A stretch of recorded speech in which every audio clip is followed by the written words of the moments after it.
If anyone has any, please raise your hand. Good from Zoom.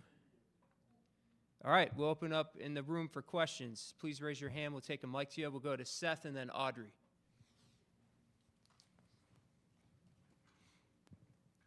Hey, Tyler. Thanks for the time today. We talked to Coach K. He brought up a memory. I think first memory, you and Theo. He's singing Rudolph the Red-Nosed Reindeer.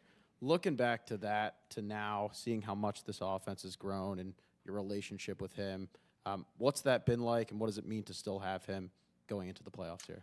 Yeah, I think it's awesome. Obviously, we've seen kind of how our offense has been productive this year, kind of the way we've been wanting to for a few years. So I think just his presence has been great. The kind of guy he is and how he is off the field with us, how we can joke with him and get serious when we need to be serious and stuff like that.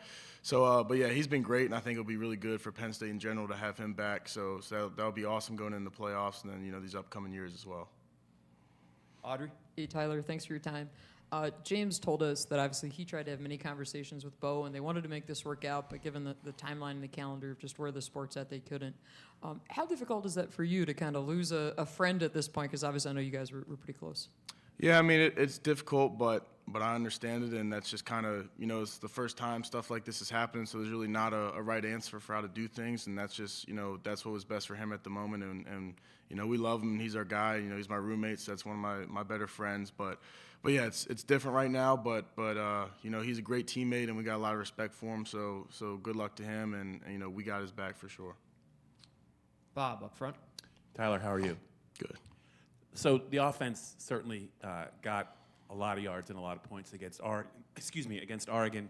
The offensive line's playing very well, despite, you guys replaced 3 really good players from last year's offensive line. When you think about their development, what stands out to you maybe down the stretch? Why have they gotten better? And for you personally, where do you think you have maybe a little bit room still left to grow this season? Yeah, as far as the O-line, I think kind of just the family aspect and how close they are as a group, especially in kind of the offense in general and the way we've kind of, ran our meetings and stuff like that, and everybody's meeting together and we're all talking about things together so you hear what other guys are saying. So I think just building on that over the season has, built confidence in everybody. And, I think for me, as far as the run game, obviously being a taller guy, pad level is always going to be probably my biggest thing, and hand placement can help a lot. So really those 2 things is probably always something I've gotten better at, and I thought I did pretty good in our last game. But obviously you can always keep getting better. But yeah, probably the pad level and just inside hands in general for me. In the middle, Sauber. Hey, Tyler. Obviously, a lot has happened for you this year personally and from a team standpoint, and you're at the point of the season now where it's kind of do or die. Have you allowed yourself to kind of be reflective on what this season has been like for you and what it's meant to you to do what you've done? I guess yes and no. Obviously, there's still a lot for us to do and a lot to play for right now, so I guess I haven't really gotten too much into it about myself, really. But when certain things do happen, obviously it's cool in the moment, and people are happy for me. So I appreciate all the love I get from my teammates, especially and stuff like that. But long-term picture, I know we still got a lot to play for and a lot to work for. So that's not really something I've been too focused on personally. In the front, Neil. Yeah, I'm not sure based on that answer, but I was just curious your reaction to finishing 7th in the Heisman, how much of an honor you consider that. I don't know if you had any comment since the vote.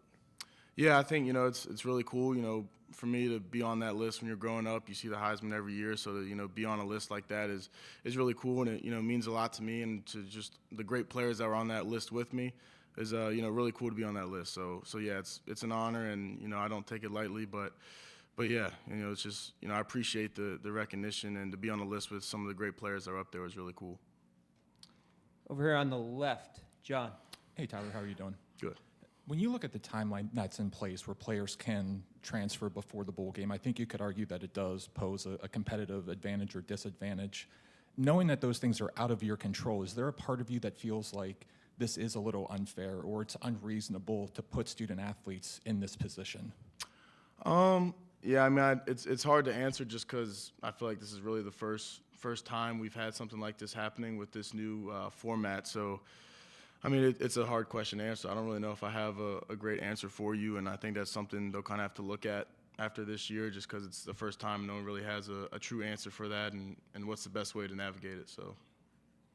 In the back, Todd. Hey, Tyler, you mentioned this is the first time. I wanted to know if you guys kind of have a sense of the history that you are making. I know you're trying to prepare for just a regular football game, but it's kind of anything but, where there's no tomorrow if you don't win, those types of things. You're entering a tournament format. You're one of the first teams to ever do this, along with the other ones in the first round. How difficult, I guess, has it been to prepare it in that way? And just kind of how cool is it you guys find yourselves talking about making this kind of history? Yeah, I think it's really cool, obviously, to be able to have a home playoff game in Beaver Stadium and let our fans experience that is something we were happy to do that. And also, I think it's not necessarily something different as, every season, every week we have a game to prepare for. So I think just approaching it like that the same way and trusting our process will kind of how we'll be going about it. So I don't think that'll be something crazy for us. But yeah, it's really cool to be in this situation and to give this back to, Happy Valley and State College and have a home playoff game, here is awesome. Back left, Andrew. Ty, Coach Howell told us this story a couple weeks ago about when you got to campus. You walked into the tight end room. I think Mike was still here. Pat was here.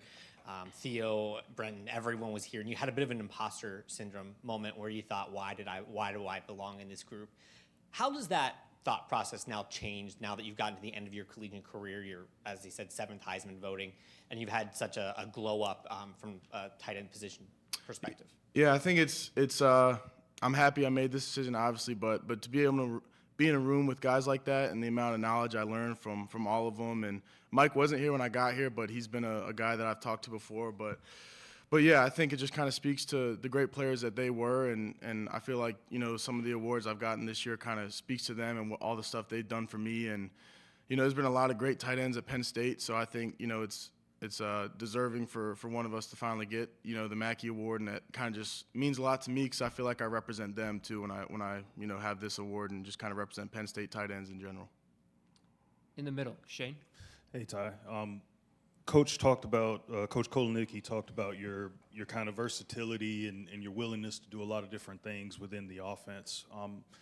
Being a former quarterback, basketball player, your whole background, how prepared were you to embrace the role that you've kind of manifested and performed this year as far as doing all the things you've done on offense?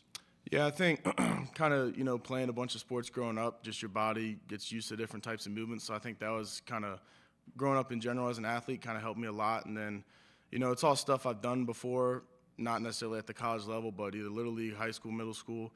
So I did feel prepared for it, and it wasn't like I was doing something new necessarily, but yeah, just to be able to do that and help out the offense any way I can is really fun for me, and I'm glad I care about these guys, so anything I can do to help make us win is what I'm going to do. Let's go to Zoom. Tyler Donahue, do you have a question? Sure, I'll take one. Thank you, Tyler. Just wanted to ask about Ethan Grunkemeyer. Considering what with Bo's situation, it seems like he may be in a much more significant role here for the remainder of the season. What have you seen from him on the practice field to give you guys confidence that if he were called upon at QB, you guys would be okay offensively?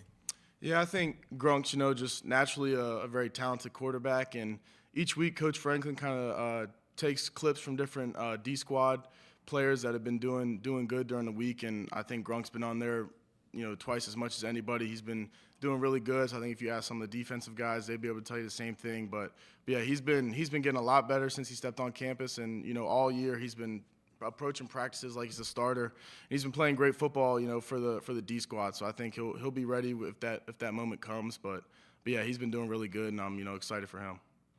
Time for one more question. Daniel on the right. Drew announced earlier today that he's planning on coming back for next year.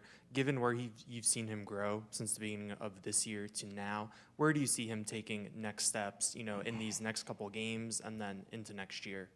Yeah, I think he's been on a steady incline, and he's been great for us as our leader and our quarterback. So I think just kind of staying true to what he's been doing so far, and it's working, and just keep getting better at everything he can. There's not necessarily one thing I can point out for sure, but he's been doing a great job, and I know he's going to do great and whatever he does. So that would be good for him to come back another year, and I'm sure he'll be even that much better.